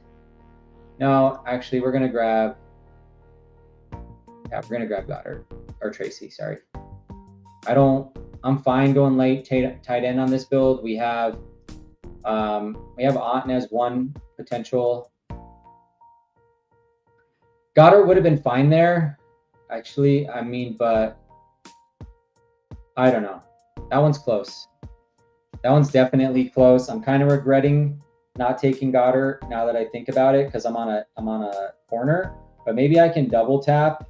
It's just I'm probably going to miss out on this tier. And then I'm pulling players way up. So that wasn't super sharp, I don't think. Kind of regretting that one. We'll see. All right, I'm going to go grab the, I'm going to go get the food off the smoker real quick. I'll be right back, and then we're going to wrap this up. We'll do a quick review, and we'll take it from there. Appreciate you guys being here.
All right, I'm back. I am back. The chicken thighs are done. And I'm going to grab, I'm going to try to get both these tight ends. I think they're more likely to take this guy because Tyson is hurt. So we're going to grab Jawan first, and then we'll see if I get Strange back. If I don't get Strange back, this may turn into a 4 tight end build at this point, and I may have to sacrifice a 5th running back. No, Strange doesn't get back. Okay. Well, then it is what it is. I'm going to probably go wide receiver here. If I like one, I like Trey Harris. They keep falling, dropping like flies. Oh, and this one I may pull up Flournoy for the double. Normally, I'm probably taking Trey Harris here. I still like Trey because I've got the double Kansas City pieces. Maybe yeah, let's go Trey. I don't need a triple out or double out. He's got a better chance of being a 2. But this is probably going to be a 4 tight end build, which I don't get a lot of. I don't do a lot of these. At this point, I'm feeling like that might be the case. Here's the finished creation of the chicken thighs. Got those off the smoker. All done. Smoked up. Gotta love it. Do a little meal planning for the week. so you guys know I'm not a bullshitter over here. If you guys are into smoking, if you guys got like a Traeger or Green Mountain Grill, I'm always down to talk about that stuff too. It's a passion of mine. Trying to figure out how I'm going to do this 4 tight end build though, because I don't know if I want to push. Yeah, I mean, I'm going to take Otten if he makes it back with one of these 2 picks, because I want that stack with Mayfield. If I could go like Hurst, Otten, or Otten, Hurst, and then just grab 2 tight ends at the end, that's probably how I'm going to play this. And I don't even have to grab Hurst, but he's kind of in this range. Pat Bryant, I would probably grab Pat Bryant before I grab Hurst. Did Hurst already go? No, he's back there. Okay. And then, like I said, I want Otten or Hurst, because I don't want an unstacked Baker Mayfield. I guess it's fine because I got him at pretty good value. Can I get away with Walker, Hall, Tootin, and Tracy? I think I can. That's like right on the edge of a 4 RB room for me. Oops, I'm not even in screen anymore because I was screwing around with my smoked meats over here. Schultz would be a gift if Schultz comes back here, because that's a good price on him. And maybe I can get away with a 3 at that point. Because Schultz and Jawan and then somebody else, yeah, I probably do get away with 3 at that point.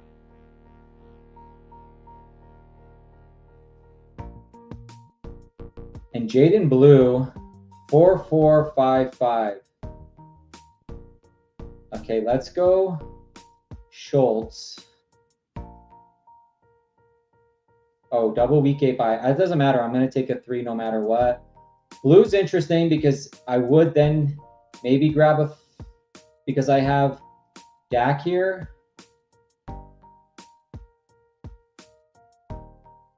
I would add him as a 5th if he makes it back.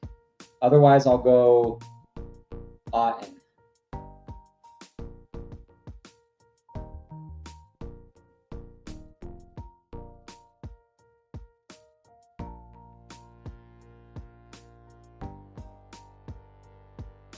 Or do I just sacrifice it regardless and take on?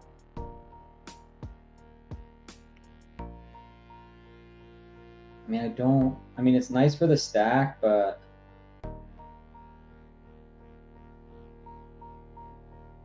yeah, let's grab Otten. I need tight end more than I need a 5th running back on this build. So we're going to grab Otten. He works out by week 10, and he stacks up Baker.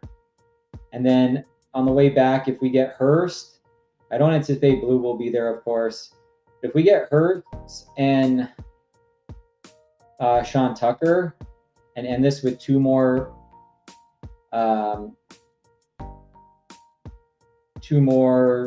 Tampa Bay pieces, I'd be happy with that.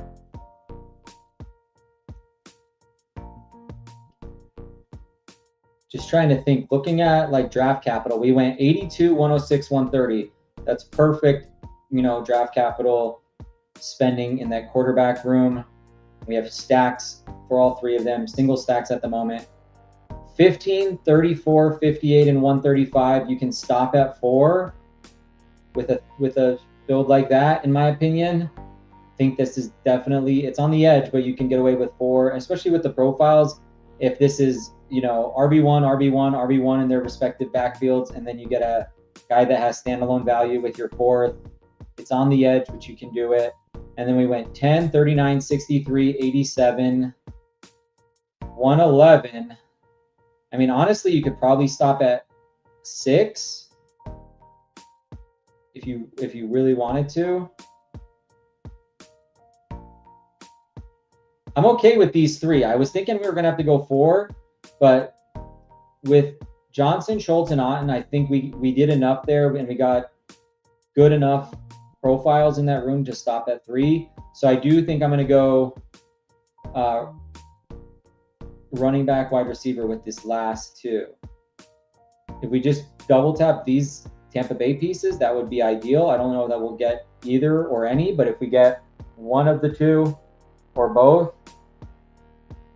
that would be perfect. If we lose out on that, then just thinking through what else we would want to potentially put onto this team.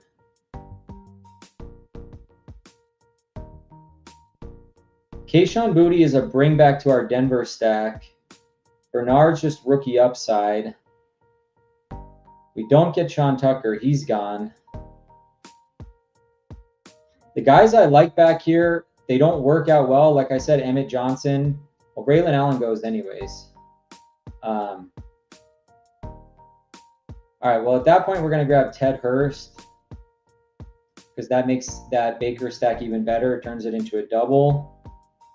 And then, guess we go Vidal. Or, you know, we take like a swing on like a Katron Allen.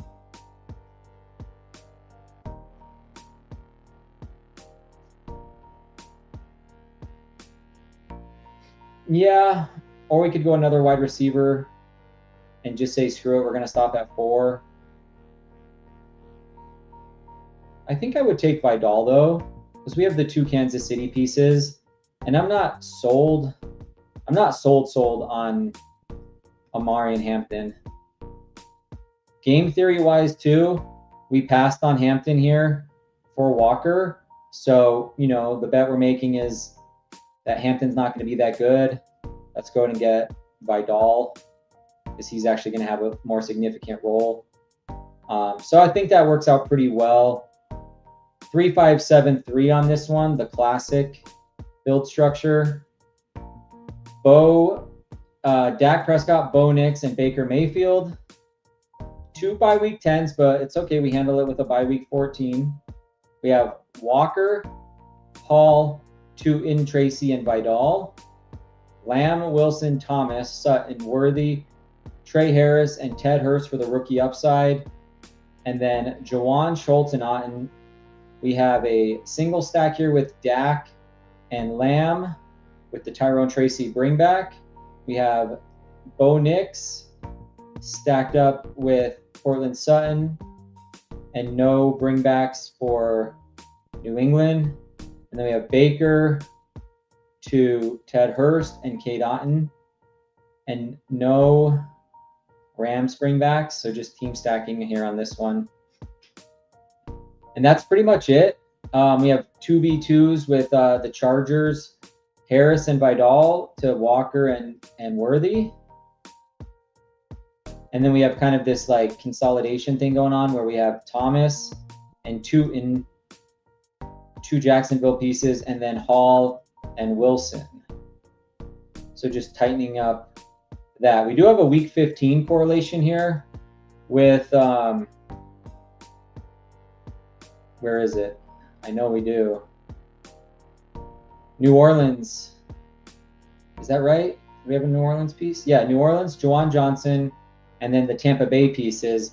So week 15 correlation to get out of that 1 out of 10 week. And just looking through this real quickly. No Arizona pieces. Jets week 15. What are we cooking up? Jets week 15. Yeah, Arizona, no. So I don't know. Pretty good build, balanced, clean. Aesthetically, it looks cool. But I don't know how well it's going to perform under pressure. Hopefully pretty well. And then I'll sync this down real quick. We'll take a look, see if anything comes in on BBMVB, and then we're going to wrap this one up, folks. 3 puppies for you on this chill Sunday afternoon, evening, along with some smoked chicken thighs, of course. All right, let's sync that down, see if we get any results or if any have come in. And then we're gonna rock it from there and call this one put this one to bed.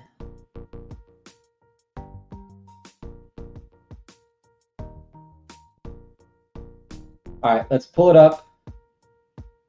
Real quick, again, smash that subscribe button if you haven't already. Help me out, hit the like button, help us grow the channel. The more likes, the better. And trying to get those subs up, trying to hit 50 subs by the start of the NFL season. And we're, of course, 24 days, 1 hour, and 26 minutes away from kickoff. So anything you can do to help me grow the channel, subs, likes, you name it, appreciate you. And of course, we're sponsored by Fantasy Fitness. Check out Fantasy Fitness if you haven't already. Now, with that, let's pull it up. Pull up BBMDB. Let's see what kind of grades we got, and then we're gonna wrap this episode up. Teams. All right, the last one is still simming, so we'll let that one sim. We got an A on the one before that.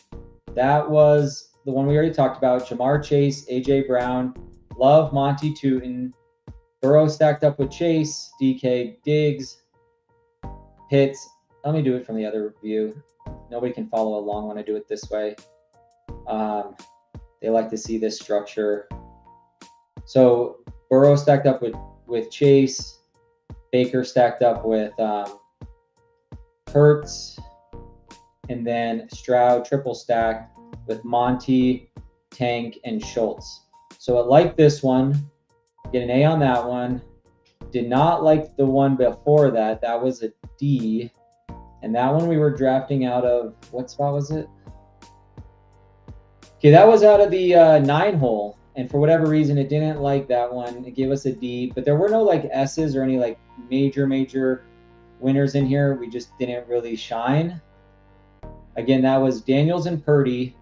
Barkley, Pollard. This was the hero build we did. Barkley, Pollard, Brooks, JCM, Jones, and Blue. St. Brown, Flowers, McLaurin, Samuel, Hunter, Tucker, Fields, and Cooper with Colson, Loveland, Schultz. So no rave reviews on that one. And then we're still waiting for the last one. Let's see if we get any.